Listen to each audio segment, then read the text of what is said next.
தினம் ஒரு தெய்வத்தின் குரல்.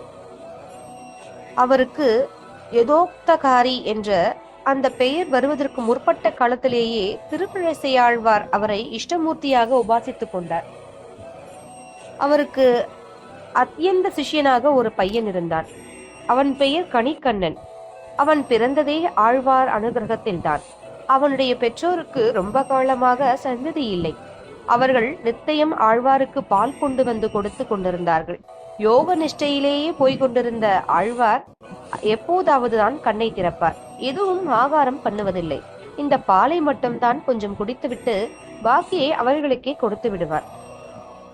பிரசாதமாக அவர்கள் அதை குடிப்பார்கள். அதன் பலனாகத்தான் அவர்களுக்கு புத்திரன் பிறந்தான். கணிக்கண்ணன் என்ற அந்த குழந்தை பிறந்ததிலிருந்தே ஆழ்வாரிடம் அந்தரங்க சிஷியனாகிவிட்டான்.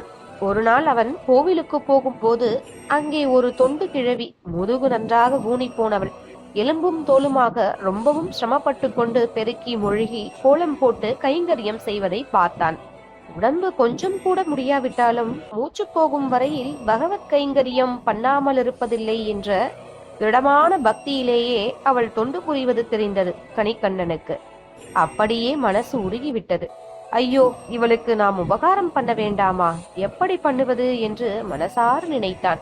இந்த மாதிரி பெருசா ஒரு காருண்ய சிந்தனை வந்தால் அப்போது தன்னால் குருவுடைய அனுகிரக சக்தி சிஷியனுக்குள்ளும் ஆவிர்பவித்துவிடும். ஈஸ்வரனிடமிருந்து குரு பெற்றிருக்கிற சக்தியை குருவிடமிருந்து சிஷ்யனும் பெற்று விடுவான். அந்த விதத்தில் ஆழ்வாரின் அனுகிரக சக்தி அந்த நிமிஷத்தில் கணிக்கண்ணனுக்கே வந்துவிட்டது. தன்னை மறந்த நிலையில் அந்த கிழவியிடம் போய் அன்போடு அவள் முதுகை தடவி கொடுத்தான். உடனே அனுகிரக சக்தியினால் அவளுடைய கூன் முதுகு நேராக நிமிர்ந்தது. அது மட்டுமில்லை, எலும்பும் தோலுமாக இருந்த தசையில் இருந்த கிழவி அந்த க்ஷணத்திலே நல்ல ஆரோக்கியமுள்ள யுவதியாக மாறிவிட்டார். மதுராபுரியில் வடமதுரை என்பதில் கிருஷ்ண பரமாத்மா, அதாவது கூனிக்கு இதே போன்ற அனுகிரகம்தான் பண்ணினார். அது சப்த மோட்சபுரிகளில் ஒன்று. காஞ்சிதான் அந்த 7 மோட்சபுரிகளுக்குள் தக்ஷிண தேசத்தில் இருக்கப்பட்ட ஒரே ஒரு கஷேத்திரம். வடக்கே பகவான் பண்ணின அற்புதமான அருளை தெற்கே அவனுடைய அடியார்க்கடியானே பண்ணிவிட்டான். ஆழ்வார் பகவானுடைய அடியார், கணிக்கண்ணன் ஆழ்வாருக்கு அடியான். ஊன் பாண்டியன் என்றே சொல்லப்பட்டவனை திருஞான சம்பந்தர் நின்ற சீர் நெடுமாறன் என்பவனாக நிமிர்த்திய கதையும் நினைவுக்கு வருகிறது. கணிக்கண்ணன் குமரியாக்கிய கிழவி யார் என்றால், கிழவியாவதற்கு முந்தி காஞ்சிபுரத்து ராஜாவின் சபையில் தாசியாக இருந்தவள். பிற்பாடு நிஜமாகவே தேவதாசியாகி சுவாமியின் கைங்கரியத்தில் ஈடுபட்டவள். அடடா, இந்த பகவதோத்தமருடைய அனுகிரகத்தால் இப்படி நல்ல பலம் வந்துவிட்டதே, இதை வைத்துக்கொண்டு பெருமாள் சேவையிலேயே சதாகாலமும் இருந்துவிட வேண்டும் என்று யுவதியான பின்பும் அவள் தீர்மானம் பண்ணி கொண்டு அப்படியே செய்ய ஆரம்பித்தாள். கிழவி குமரியானால் ஊர் உலகமெல்லாம் ஆச்சரியப்படாதா? எங்கேயும் அதே பேச்சாக்கத்தான் இருக்கும். காஞ்சிபுரத்தில் இருந்து கொண்டு ஆட்சி நடத்திய பல்லவராஜனின் அரண்மனைக்கு செய்தி போயிற்று. ராஜாவும் அப்போது விருத்தாப்பிய தசையில் இருந்தான். தனக்கு பிரியமாக இருந்தவள் குமரியாகிவிட்டாள் என்றதும் அவனுக்கு தகாத சபலம் ஏற்பட்டது. கணிக்கண்ணனை வரவழைத்து என்னையும் இளமையாக பண்ணப்பா என்றான். கணிக்கண்ணன் பரிகாசமாக சிரித்தான். குருவே சகலமும், அவரே சரணம் என்று இருந்த அவனுக்கு ராஜா கீஜா யாராயிருந்தாலும் ஒரு பொருட்டாக தெரியவில்லை. யாராக இருந்தாலும் தான் கொஞ்சம் கூட பயப்படாமல் பவ்யப்படாமல் தர்மப்படி நடக்கணும், அவர்களுக்கும் தர்மத்தை சொல்லணும் என்ற தீரம் அவனுக்கு இருந்தது. ராஜாவை பார்த்து, நானா அந்த கிழவியை குமரியாக்கினேன்? எனக்கு ஏது அந்த சக்தி? என்னுடைய குருநாதருடைய சக்தி தான் எனக்குள் புகுந்து கொண்டு அப்படி பண்ணுவித்தது என்றான். அப்படியானால் அந்த குருவையே தான் அழைத்து கொண்டு வாயேன் என்று ராஜா சொன்னான். அவரை பற்றி உனக்கு தெரியாதா? நீ ராஜாவாயிருந்தும் உன்னை பார்க்க அவர் இத்தனை காலமாக வராததிலிருந்தே அவரை பற்றி நீ தெரிந்து கொண்டிருக்க வேண்டுமே. அவருக்கு பகவானை தவிர எவரிடமும் போய் என்னவும் ஆக வேண்டியதில்லை.